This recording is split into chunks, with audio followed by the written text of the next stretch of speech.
Ассаламу алейкум ва рахматуллахи ва баракатух. Тәкъдиргә иман тапшыруын дәвам итәбез һәм бүген сезнең белән кемнең җәннәткә, кемнең җәһәннәмгә эләгәчәге булай да билгеле булса, Аллаһы Тәгалә безне ни өчен бу дөньяда яраткан дигән сорауга җавап кайтарабыз.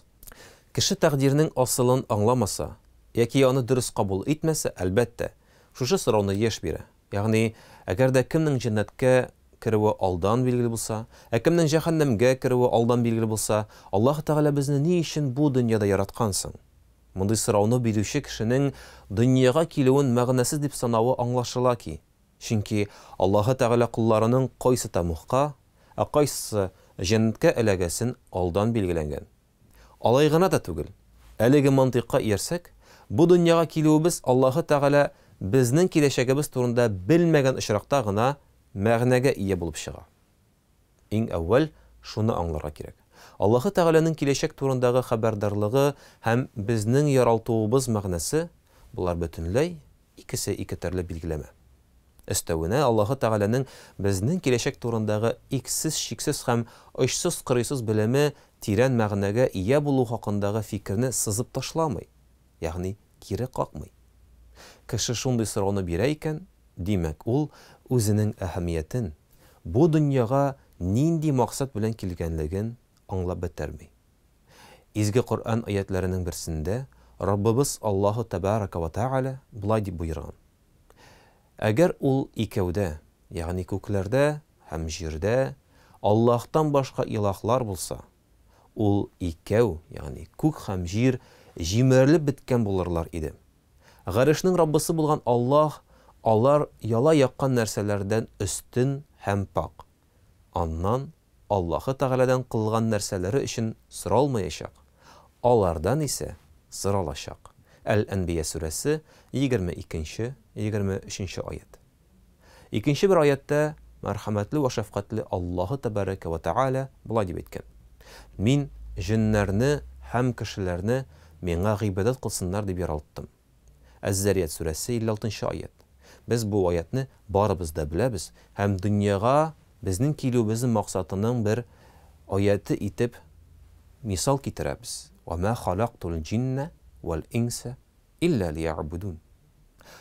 Китерелгән аятлардан кеше яратылышының төп максаты аны юк нәрсәдән дә бар кылган һәм төрле уңайлыклар, җир, су, һава һәм төрле мөмкинлекләр тудырган Аллаһ Тәгаләгә гыйбадәт кылуындадыр. Аллаһ Субхану ва Тәгалә үз гамәлләре өчен тулысынча җаваплы булган кешедән, бездән аермалы буларак, эшләгәне өчен беркем каршында да соралмаячак. Без Раббыбыз каршында кыямәт көндә әлбәттә соралачакбыз. Аллаһ Тәгалә кеше өчен бөтен шартларны, яшәүгә яраклы мөхит тудырган. Кешене чолгап алган бөтен нәрсә. Кечкенә кисәкчедән алып, ерак галактикаларның иксез-чиксез галәм киңлекләренә кадәр буларның барысында безгә бүләк иткән кодрәтле, мәрхәмәтле Аллаһ Тәгаләнең барлыгын раслый торган дәлил булып тора. Кешенең төп бурычы үзенә бирелгән акылны файдаланып Аллаһ Тәгаләне тану, ягъни уйлау, фикер йөртү юлы белән терек һәм терек булмаган бар нәрсәне бар кылучы, нәкъ менә ул Аллаһ Тәгалә дигән нәтиҗәгә килү. Аның мәрхәмәте һәм белеме чиксез. Ул безгә матди һәм рухи байлыклар бирә. Җавап итеп, аның бийеклеген һәм аңа сәҗдә кылуын танудан башка бер нәрсә дә таләп итми.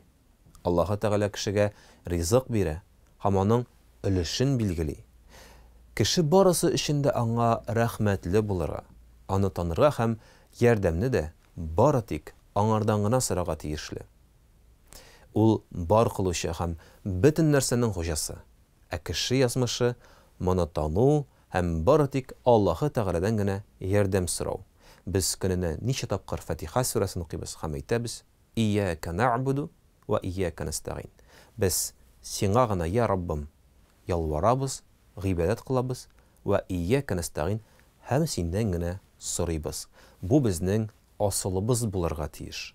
Шуңа күрә Аллаһның кешенең тамух яки җәннәткә кая керәчәге турындагы хәбәрдарлыгы әлеге бурычларны һич тә гамәлдән чыгармый һәм безнең бу дөньяга килгәнебезнең мәгънәсен югалтмый. Бу дөньяның сынау урыны булуын, кеше мәңгегә киләчәк урын түгеллеген онытырга ярамый. Аллаһ Тәгалә һәр кулның нәрсәгә лаек икәнен белә.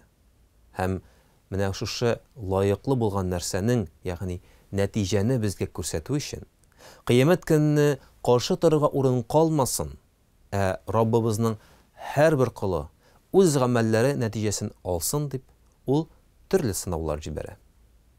Бүгенгә менә шулар. Вассаламу алейкум ва рахматуллаһи ва баракатуху.